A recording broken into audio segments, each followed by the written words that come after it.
Now, we gotta talk about why Nicki Minaj is still right. The other day, we of course talked about that whole back and forth between Nicki Minaj and Latto. Briefly going over that situation. Nicki and Latto of course got into it after Nicki pointed out the hypocrisy of the Grammys, who rejected Nicki Minaj's Super Freaky Girl record for the rap category. Nicki was furious at the decision they made, and so Latto was brought up by her in order to highlight the fact that her Big Energy record, which is a pop song, was eligible for another category, which was the rap category. By the way, we've now found out that Big Energy was accepted for the melodic rap category. We'll talk about what this means in a second, but the reason why I'm making this video is this. The other day, an article was published about this Nicki versus Latto story. It was published by Variety. I read this article and I don't think Nicki is being fairly covered, and that is a problem because this article is being used as a way to negate a lot of the concerns Nicki had regarding the hypocrisy of the Grammys decision. Not only that, I feel like this article is deflecting, and you'll see what I mean when I read it. That's obviously where the title of this video comes in, by the way. Before we get to the article, let's take a look at what Nicki Minaj said regarding this article, because some of the things she said, very valid, and I'll be bringing them up as well. So before we go over what she said on Twitter and IG, I want to play you this video that she put up on her Instagram where she spoke on this. Check it out. The Grammys had Variety put out an article saying that Nicki Minaj is actually in tons of rap category, or she has tons of possible nominations in rap categories. So when I went on that blog after you sent that text, it already has like 100,000 likes of just people probably liking it to show support, thinking, oh wow, word, like Nick got, you know, like they fixed the shit up, and you know they did right by Nicki. But they didn't. They put out an article stating something that we already knew, stating something that the whole label already knew, only to gaslight my fans and other people in the industry into thinking that they fixed something they didn't fix. I gave that analogy about the pink and the black pen. If I tickled you with my black pen and poked you with my motherfucking pink pen, and you ain't like me poking you with my pink pen, I'm supposed to address that. Not say, well, I did something else that was nice. No, I want you to address what you did, but I spoke on. So here is the last time. And I swear I did not want to talk about this again, but they are purposely doing things like this to gaslight and make me look crazy. And I want everyone to show these kinds of things to their daughters so that you know what type of things to look out for in the work world, anything you do in life. Listen to the words they use whenever they know you're right, but they can't justify their wrong actions. Listen to the kinds of words you will always have to hear for the rest of your life. Crazy, mad, old. Think about this. Let's go over these Instagram stories she posted that said the following. The first one was a response to the Shade Room, who posted this article. The Shade Room said the following on their caption: "Don't count her out. Nicki Minaj had the internet in shambles last week when she called out the Grammys for moving her hit, Super Freaky Girl, from the rap category to pop, and it looks like the stunt may have gotten their attention." According to a recent report from Variety, Grammy voters who've received their ballet reportedly said that Nicki is in contention in the best rap performance category for another song of hers. The song in question is her single Do We Have a Problem featuring Lil Baby. The bop dropped in February and landed at number 2 on the Billboard Hot 100 chart. The Queen isn't done yet. Variety also reports that she will make several more appearances on the rap part of the Grammy ballet for collaborative songs. And this is what Nicki Minaj said in regards to that. "This is gaslighting at its finest, and even when I responded to this post specifically, the Shade Room is not posting that part of my live. This is done constantly to make people look quote-unquote crazy," Nicki said. Nicki also posted this Instagram story calling out the Grammys for what she believes is damage control with the article. "The Grammys is having blogs post that Variety article to distract you from the fact that Super Freaky Girl was unfairly moved from the rap category while other poppy rap songs remain in the rap category. They're having blogs post that I pulled a stunt and it worked because Do We Have a Problem is being submitted in rap categories. But what does Super Freaky Girl have to do with Do We Have a Problem?"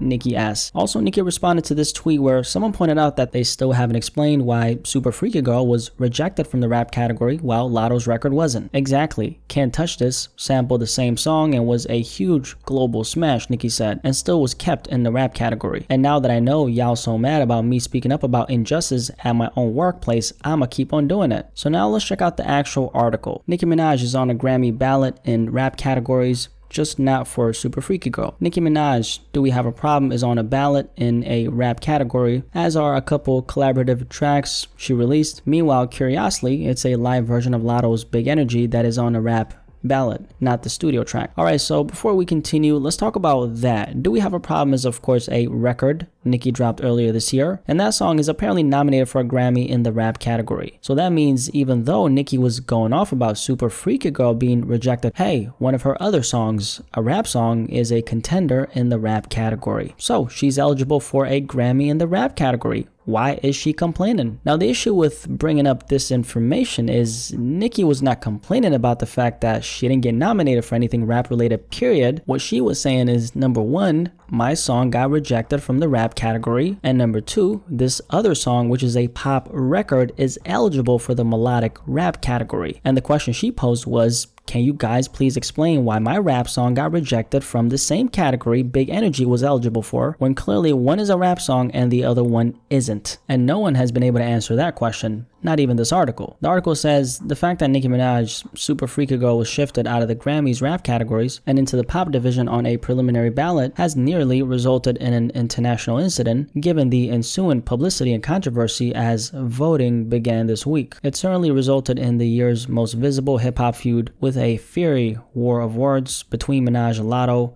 whose Big Energy stayed as a rap contender and was not bounced to pop. But lost amid all this, or unreported till now anyway, is the fact that Nicki Minaj is in fact on the ballot in rap categories this year, just not for Super Freaky Girl.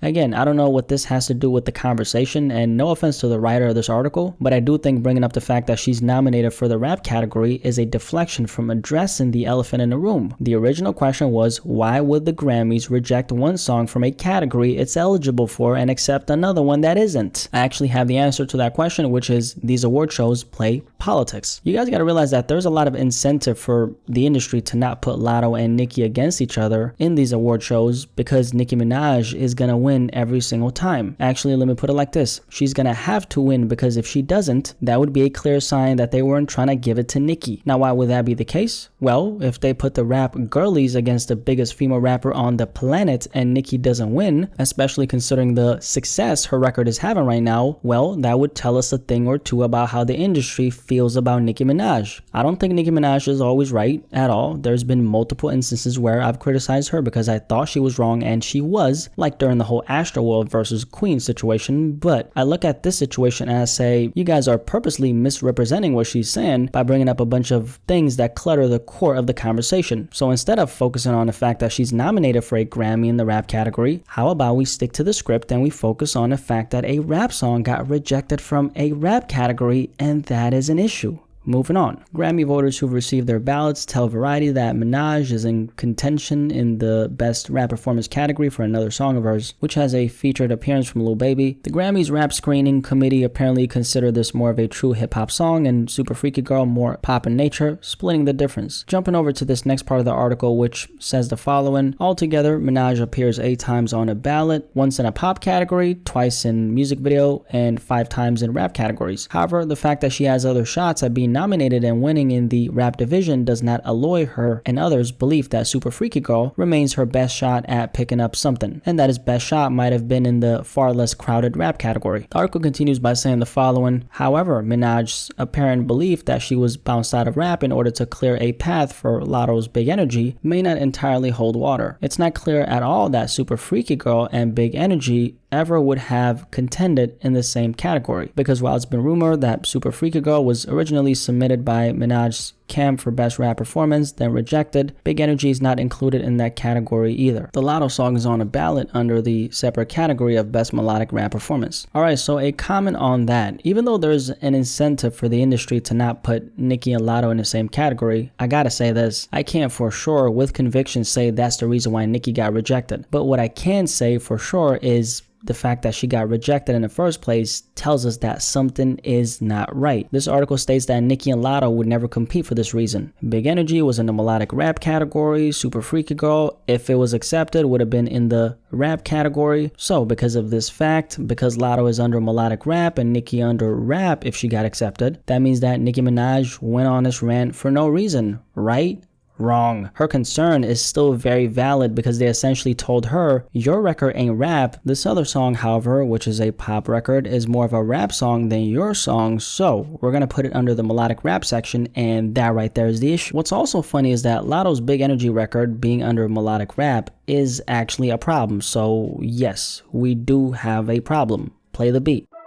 Because that song should fall under the pop category, because that's what it is, it's a pop song. Now my personal theory for why it's under melodic rap and not pop is because, and follow what I'm saying, Big Energy is just not big enough of a record to even be included in the pop category. It also doesn't make any sense why it would be included in the pop category, because then they would have to take away an opportunity away from these other pop stars, and they're not trying to do that because these stars, unlike Nicki, they're generating a whole bunch of money for the music industry. We'll touch on that a little bit later. You're gonna want to hear what I have to say about that, so stick around. So back to Big Energy, right? I think it's a good song, don't get it twisted, but what I'm saying is this. Considering the kind of competition the pop category is gonna have, Lotto being in there would mean that ain't no chance she's gonna win, because she would be competing with a guy like Harry Styles, who I'm sure will be nominated for the pop category with the song As It Was. That's literally one of the biggest songs of the year. It's huge. So this means if Big Energy was fairly categorized, they would have to X out someone else to be nominated for it, so Lotto as a new artist has a chance at winning something. Take away Nicki Minaj from this conversation and ask yourself this: how could the Grammys make it so this new artist, Lotto, receives an award without people making a big deal about it? Very easy. Just put her in a category of nominations where the competition is lower, and so if she wins, nobody's gonna bat an eye. See, Nicki Minaj doesn't have an issue with Lotto receiving an award. However, what she does have an issue with is not getting fairly treated based on the standard they've supposedly set for what a pop/rap record is or isn't. When you bend the rules to your liking, kind of how like the Grammys are doing right now, that automatically creates an imbalance in the playing field, which is what's going on here, and Nicki's just pointing that imbalance out. They're not keeping the same energy across the board, and like I said, Nicki Minaj is just pointing that out, okay? That's what she's doing. Continuing with the article though. And here's where it gets complicated.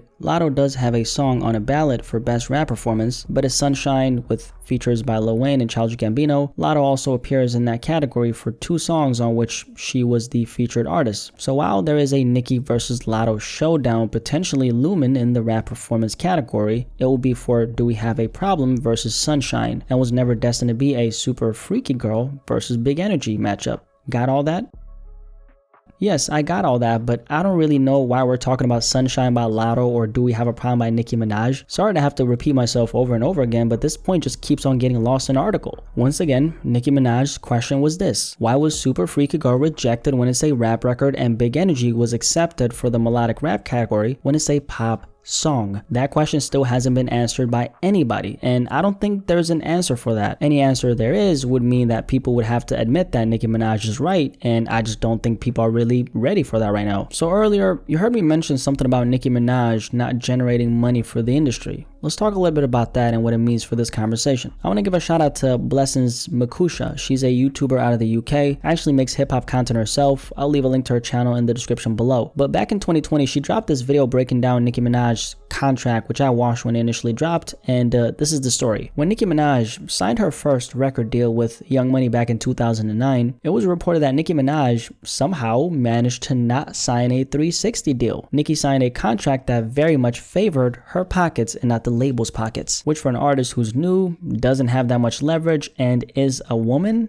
in hip-hop, that's huge. A 360 deal, also referred to as a multiple rights deal, for anyone who doesn't know what that is, essentially it's a type of contract that legally allows the label to get a cut out of all your major income streams as an artist. So your record sales, merch, touring, endorsement deals, the label digs their hand in your pocket and pockets your coins every time you make a bag. It's the kind of contract that, first of all, don't sign a 360 deal, but it's also the kind of contract that most artists in the music industry unfortunately end up signing because they want to get signed by any means, and so they sign this contract that doesn't favor their pockets in the long term. Now, Nicki Minaj somehow managed to not only retain the rights to her music, but she also managed to retain her merch bag, sponsorships, endorsements, touring, publishing. So every time Nicki Minaj makes money, she eats, but the industry doesn't eat off of her plate. The battle among labels to sign Minaj high in the summer and finalized with Minaj signing an exceptional and very unique deal with Young Money / Universal, where she retains and owns all of her 360 rights, including merchandising, sponsorships, endorsements, touring, and publishing. Nicki actually spoke on this back in 2019 by tweeting the following: "Even back then, I believed in myself enough to not sign a 360 deal. Love that for me." I think this Nicki Minaj conversation is starting to make a little bit more sense now. I mean, Nicki's clearly independent from the shackles of the industry. I don't really think it benefits these award shows to give Nicki the prize. After all, even though she's been nominated for over 10 different Grammy nominations, she still hasn't won a single Grammy in her career. Nicki Minaj is not always right, but she's definitely right in this situation. I don't really think people are prepared to say that Nicki is right though. She's kind of became the black sheep in the industry despite her accomplishments. Also, want to add this in, Nicki did not bully or single out Lotto. She simply used her record as a way to point out the blatant hypocrisy. On top of that, and this is another perspective of Nicki Minaj as it relates to her time in the industry. To understand Nicki Minaj, we gotta talk about this, right? Nicki's abrasive character and personality is simply a shell she had to develop because she's been competing with men her entire career. Hip-hop is obviously a male-dominated space, and I think the concoction of all that masculine energy has rubbed off on Nicki. It's obviously benefited her because it's made her way more resilient than her female contemporaries. That's why she's the most successful woman in hip-hop history. But the negative aspect of that, I think Nicki has lost a lot of that feminine energy, a lot of that softness that comes with being a woman, because she's had to harden herself in order to successfully compete with the men in the game. So Nicki Minaj actually has a reason for why she operates the way she operates. My question is, do these other women in hip-hop have a good reason for why they are the way they are? Because Nicki went through a lot of bullshit, criticism, a lot of adversity in order to get to where she's at. What exactly did these other women in hip-hop have to endure? The way I see it, Nicki Minaj took all the hits, so the Lottos and Megans didn't have to. If it wasn't for Nicki taking all the hits, a lot of the female rappers who are now making millions off of the blueprint she laid would be taking orders at your local fast food chain. And you know what? I think I'm just gonna end it there. Anyway, any thoughts on this topic? Before you click off this video, make sure you like it. Also, make sure you're subscribed. And did I say like the video? I'm just kidding. Any thoughts on this Nicki topic? As you could hear, I had a lot to say about it. I want to hear what you have to say though. Definitely let me know in the comment section below, and let's have a discussion about this.